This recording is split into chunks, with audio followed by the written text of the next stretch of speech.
Okay, Jack, you're live. Welcome to the chat, the New Bedford Lights video discussion group where we talk to newsmakers of the day about the issues of the day. Tonight's chat will be in two parts. The first part tonight with some environmental activists about the nip ban that was passed by the licensing board in New Bedford a few weeks ago. This has been one of the big issues of the summer in New Bedford. We had a very large, well-attended public meeting 2 weeks ago, and the licensing board passed the nip ban unanimously. Tonight, our guests are Mary Lou Nicholson, the coordinator of Be the Solution to Pollution and Climate Reality Southeastern Mass, and Lynn Coish, the founder of Operation Clean Sweep, a group that you may be well known. She's a former team leader with Operation Clean Sweep. Welcome, ladies. Thank you. Thank you. Thank you for having us on. So I'd like to start off by asking why the issue of NIPS has become such a concern for environmental groups, because some folks have said, oh, well, there are other things, plastic water bottles, paper cups. Why is NIPS an important issue? Can I start on that? Sure. So yes, we do focus on other things besides NIPS. What we're looking at are things that can't be recycled. We've pulled aside things like straws and caps and all that kind of jazz. NIPS cannot be recycled. They're small. They travel easily through the streets into drains. And that's how, I find them on the shoreline. There's so many. That's why it's an issue. And, it's not just us. It's around the whole country. So we keep finding them. And for myself, 12 years, it's been one of the big items. And it just seems like more and more and more. It's a useless piece of plastic that cannot be recycled. You use it for a couple of minutes and then it's trash. So I remember your group last August, I guess, collected 32,886 NIPS, and you spelled out break free from plastic at UMass Dartmouth. I just love that idea, and it wasn't that hard for you to find 32,000 of them. No, brother, we had to stop. Jamie Jackard at UMass Dartmouth, the sustainability person, let us store them at UMass, and we had to cap it at that number because people were so upset about the NIPS that they just kept wanting to send them. They kept finding them and they kept sending them. And we said, okay, we've got enough now, because the students were actually counting them and separating them by brand. So, that's a lot of NIPS, and counting all of those and then separating them by brand. It was not difficult to come up with that number. Yeah, we actually had to cap it. For anybody who is not familiar, I feel like everybody knows what a nip is, but nips are those very little, small 2 gulps bottles of vodka, or a lot of them are flavored vodkas or whiskeys that people buy, and whether they drink them quickly and just throw them in a park, or they have them in their car and don't want to have the bottle in their car. They're all over the place. I went down to Custom House Park in New Bedford and then along the avenue in the North End, and I just found scores of them within a few hours. Lynn, you've been involved in so many cleanups in New Bedford. How long have NIPS been a real problem?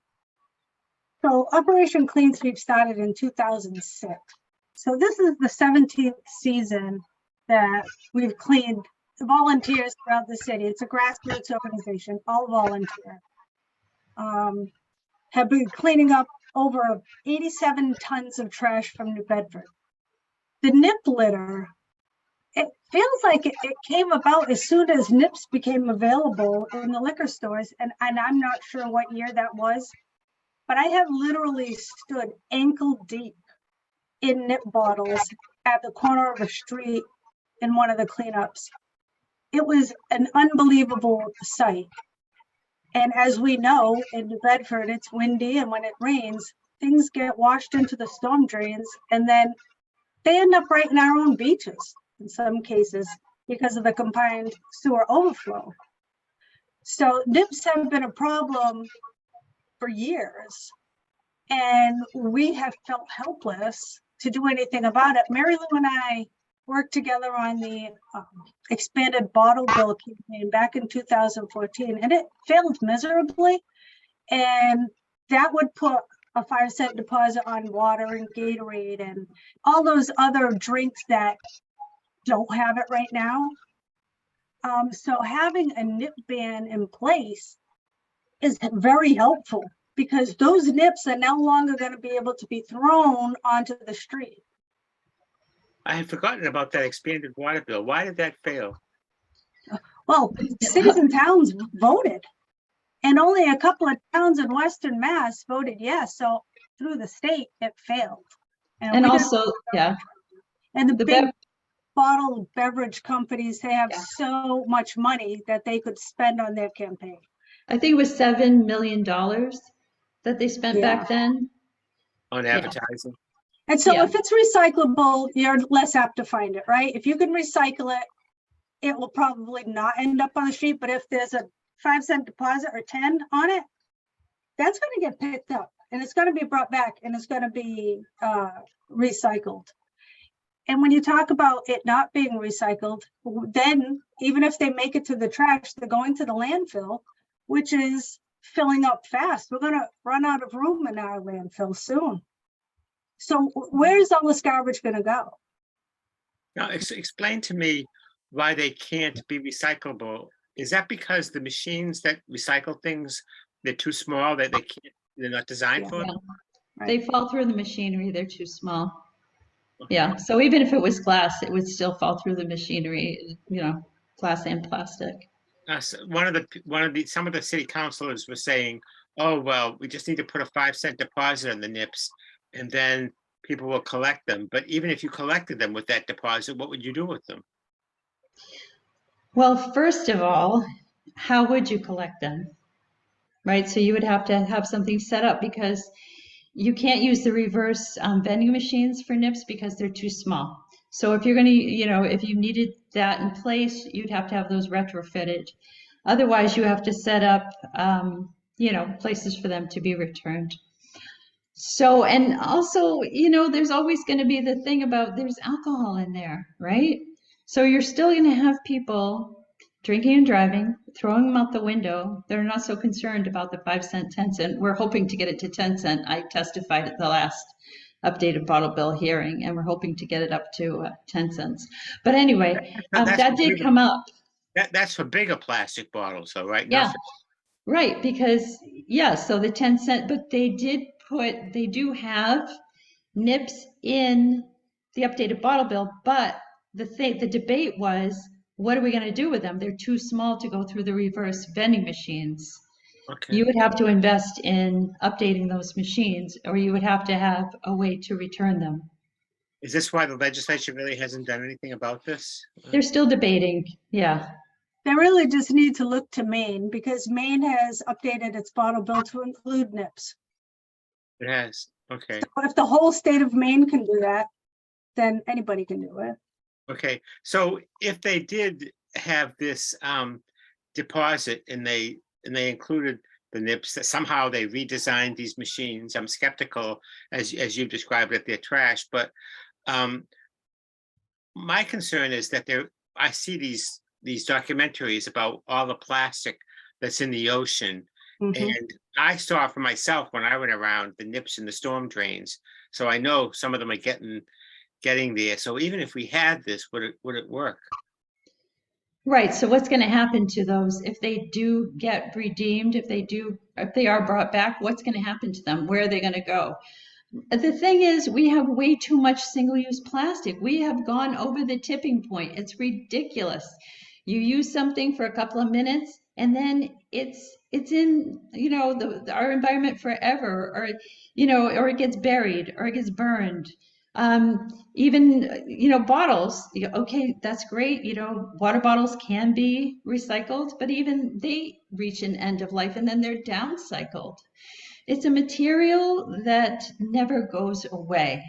And there's way too much of it. And it's just clogging our oceans. That's why I started my group 12 years ago. It was all about showing people the ridiculous amount of single-use plastic and what it's doing to our oceans and, you know, all of our environment. It's been found in breast milk. It's been found in lung tissue.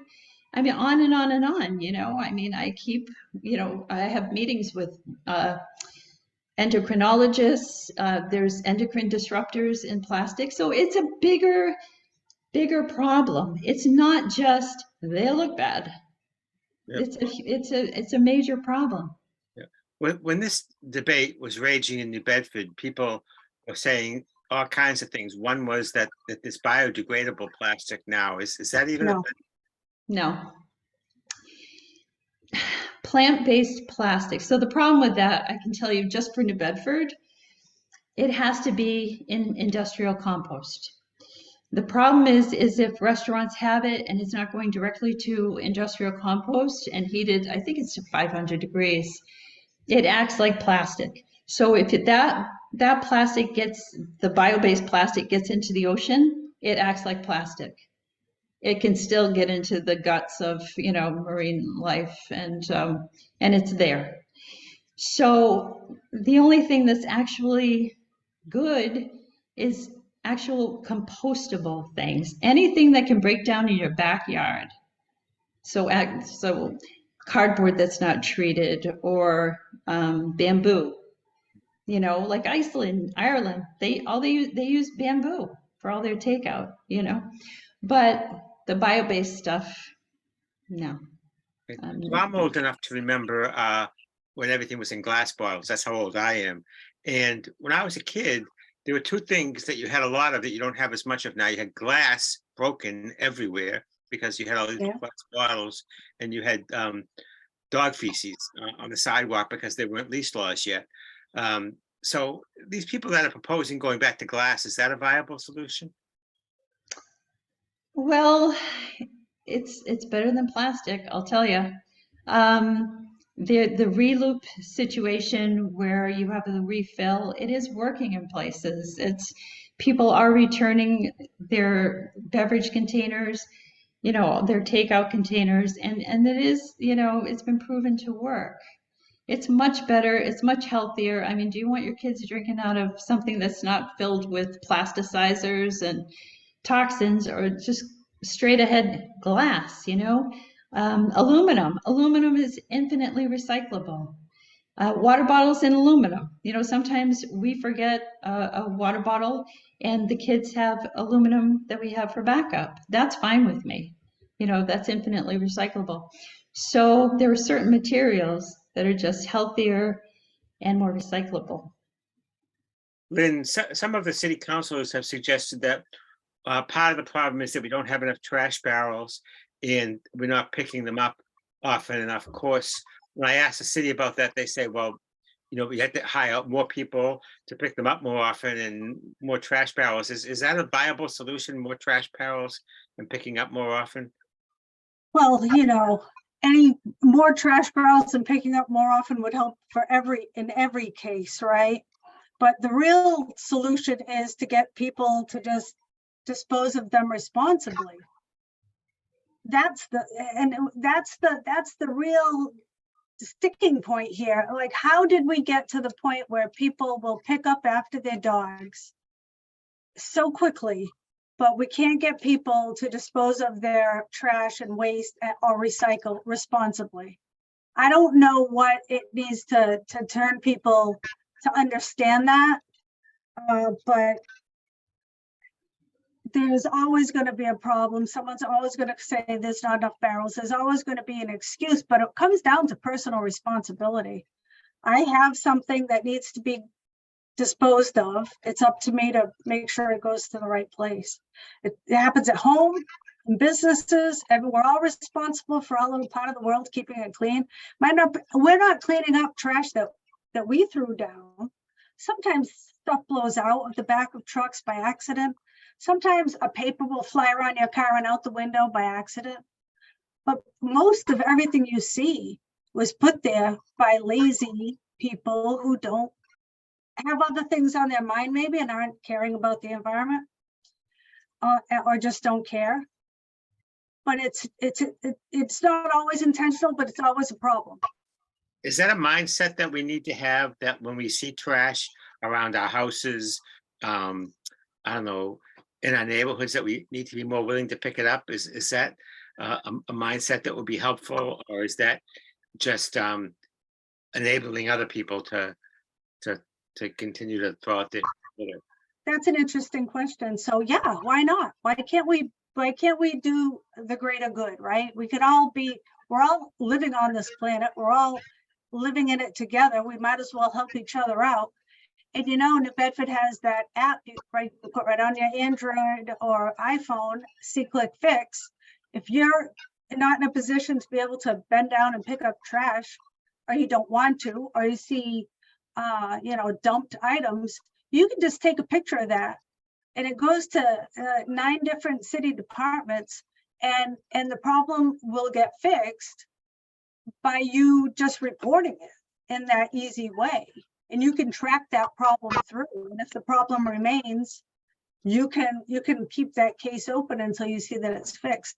So the city does have mechanisms in place to clean up trash, but it's not super proactive, right? They still depend on us as a citizenry to let them know that it needs to be cleaned up. So I remember when you first told me about See Click Fix years ago, and the city embarking upon that, and it really does work. People have told me that it works, and you can do it on the city's website or right on your handheld device. Mary Lou, can you tell me? You said that the data shows that nips are one of the top items in all cleanups. Can you tell me a little bit about that data? Well, I've taken data since I first started. So we do the Coast Sweep cleanup. Unfortunately, on the Coast Sweep cleanup, it does just list plastic bottles. So it doesn't define nips and water bottles and all that kind of jazz. But I have taken that for 12 years, and you can see the amount of bottles. But what I have taken is pictures, and which is what they used at the updated bottle bill hearing. So pictures and data. So you can see the mounds, right? So on every cleanup, I take pictures, and then I pull things aside whenever we go on a cleanup, and if the winds aren't too high and if we can do it, I look and I see what is the number one thing, or the number, 3 things. On the last one, there was 3 things that were ridiculous. It was nips, plastic cups, and non-carbonated bottles. So I said, what do you think? You want to do it? So of course, the volunteers always do it there. They always put up with me, and we separated them out and showed just how many of them. And the nips, I mean, always, you can look at my pictures, just piles, but I don't have an actual number on the nips, except on brand audits that I've done, where we separated everything by brand. Now, when the mayor came up with this idea, did you guys approach him? Did he approach you? How did you find out about it? Because I know you were lobbying some of the city councilors. So actually, one of my volunteers reached out to me. I was on vacation in Maine. This always happens to me. My volunteers will, something's happening, Mary Lou. I'm like, I'm in Maine. But they saw the notice actually from Ian Abro saying, this, we got to fight back, whatever, pushing back on this. And she said, Mary Lou, we got to do something about this. And there's a meeting, so of course I put it on my agenda. But that's how I found it. I didn't, and up until right before the meeting, I didn't honestly know that it was the mayor's proposal. That it was all, I was honestly surprised by a lot of information at that meeting. And when you have over 8,000 volunteers over the years cleaning up trash, they want to see regulations put in place to reduce trash. I agree with you, because the overwhelming majority of people that I've talked to say this is a good idea. Let's do it. Not only is it too much trash in the city, but also it is an ingredient in people who are drinking these small bottles of alcohol, usually, or often, not always, but often people who have problems with it, and it's not helping the situation. And I could speak to that, Jack, a little bit. Okay. Chelsea, Massachusetts was the first municipality to pass a nip ban, and they did that starting at a meeting in 2015 through their city council, when they were looking at a health issue, right? They were looking at the numbers of medical emergency calls for Narcan and what that costs were. And when they looked at the numbers for Narcan, they noticed the numbers for medical services for alcohol, inebriation, passed out, was much, much higher. And so they used that information they got from their emergency medical services and police to find out how many of these medical calls are for alcohol. And they found that there were a lot. And since 2015, their calls, since the NIP ban, their calls for alcohol, inebriation, for an ambulance has gone down over 400%. Wow. And I know some people say that it may There's a help cost. the problem of street alcoholism, people drinking in public like that it helped in Chelsea. And certainly I live in the downtown in New Bedford. It's you're familiar, Lynn, with Custom House Park, places like that. It really is a big problem. And there's a cost associated with every one of those calls when people have to be taken and be, attended to by the medical staff. So that's another issue, because they're easy, they're easy to get, they're very inexpensive, and liquor store owners are not held accountable or liable for public drunkenness, but bar and restaurant people are. And they're finding that customers are coming in, they're sneaking in these nips, or they're drinking them before they go in, because there's discarded nip bottles all over their property lines. And they're held accountable to make sure that people don't get in their car and drive away inebriated. And there's no accountability for the liquor store owner who has someone coming back and forth buying nips all day. I have literally seen someone walk out to their car, get behind the wheel, drink the nip, throw it out, and drive away. Oh, wow. I know I have Yeah. found nip bottles right outside liquor stores. I mean, I just wonder Oh, yeah, how far they have to go. yeah. So that has been, especially among the city councilors, a big part of the discussion in New Bedford, that this is unfair to the liquor store owners. It's going to hurt their businesses. Their profits will be reduced. They pay a lot of taxes to the city. How would you respond to that it's going to be unfair? I would definitely look back to Chelsea. They said all of those things too. And what actually happened was they saw an uptick in business in those areas after the NIP ban. There was more foot traffic. They had increased economic opportunities, more jobs, higher mail tax revenue for the city, and tenant vacancies rates went down. So they thought that it was going to be bad for business, but it was actually very good for business, because they had less public drunkenness in their business districts. Right, and no liquor store went out of business. Not one No, liquor none. store went out of business. In Chelsea. Right. Yeah. The other argument I'm sure you heard at the public hearing was that, we can't have the licensing board do this. We need to have a citywide vote or a referendum or something to do this. I don't know. It's actually the job of the licensing board, because they work directly with ABC. ABC has given the licensing boards the responsibility to regulate alcohol in a given municipality.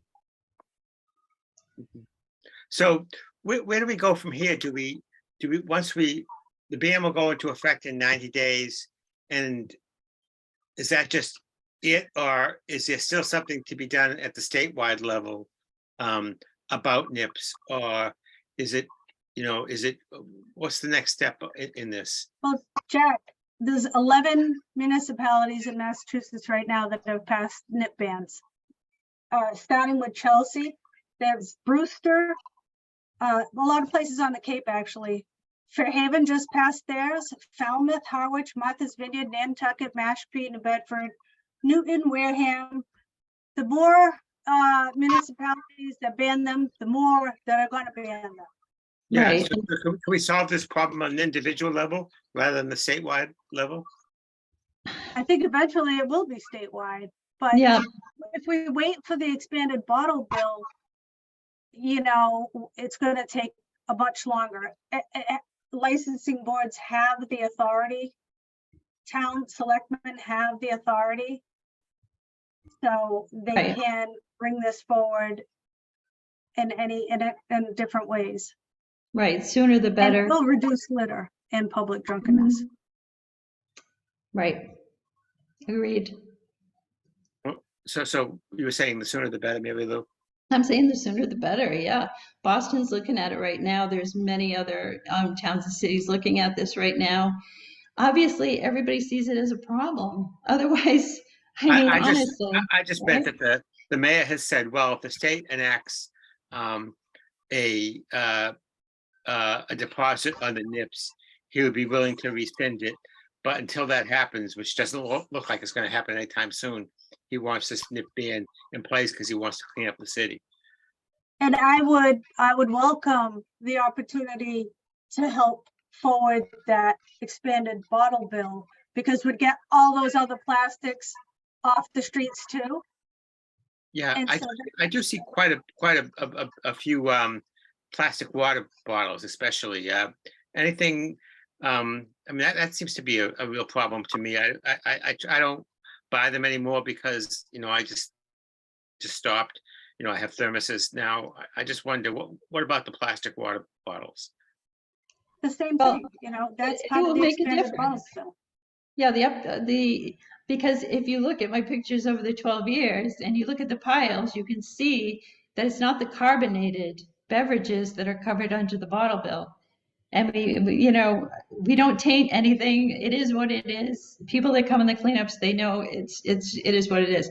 And it is non-carbonated that are not covered under the bottle bill. So it'll make a huge difference. It definitely, and that's pure. So once, something goes, you know, you have the water bottles or the Gatorade bottles, that goes into a reverse vending machine, you know, like at Shaw's or Stop and Shop, wherever you see those. That's pure, right? That's not mixed in with, you know, your single stream. Sometimes they get contaminated. People put things in there that don't belong in there, and that can just mess up the whole, you know, that container. But a bottle going into that reverse vending machine, pure, that can get recycled. That is good product. There's a market for that. Excellent. Okay, It works. Are we close to getting that passed at the state level? There was a lot of interest. You know, like Lynn said, we went through this in 2014 and it was brutal. But when I was sitting in that hearing, there was a lot of enthusiasm. You know, of course, there's the big beverage people that come in and the chemical council, because that's their bread and butter, you know. But there was a lot of interest, and I felt more positivity going forward. So, and a lot of senators and representatives have signed off on it and are still signing off on it. You know, I keep checking. So it looks good. No, we're ending up, we're coming toward our end now, and I'll just ask you for, what is your prediction? 90 days from now, the NIP ban will go into effect in New Bedford, somewhere around November, I guess.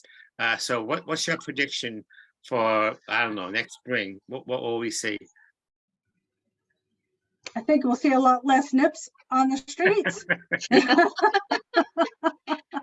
You don't think it'll be, Yeah, you think the liquor stores will still be in business? Absolutely. I think they're going to make it. Yeah. I mean, if nips are their bread and butter, I mean, you know. And, you know, we invite any store owners who might want to come out on a cleanup with us and see it for themselves, or just take a walk around their property and or behind their store, and they can see every day that you can clean them up and they're back. Yeah. Someone said to me today, well, everybody's just going to switch to pints, and then you see the pint bottles everywhere, but they're more expensive, right? Yes. Yeah, and they're harder to conceal, right? So, I mean, I can honestly say I don't think I've ever bought a nip in my life. So, well, I have, and they're displayed like penny candy in the liquor stores, all different colors, and you know they're like candy, so they're very appealing. Yeah. And they have a great markup. So yeah. Yeah, I have noticed that they're all flavored. The ones that I was picking up, they were all flavored. Yeah. mm-hmm. which made me wonder about kids and stuff, but. You mean like That vaping, too. where they have the fruity flavors and everything? Yeah, kids always, they're targets. Well, my guests on the chat today have been Lynn Coish and Mary Lou Nicholson, talking about the NIP ban that New Bedford, I guess, is the 11th city in the Commonwealth to enact it. And they advocated for it, and the licensing board passed it. And we'll see where it goes from here. Thanks for being our guests on the chat, ladies. Thank Thank you very you. much. Thanks for having us.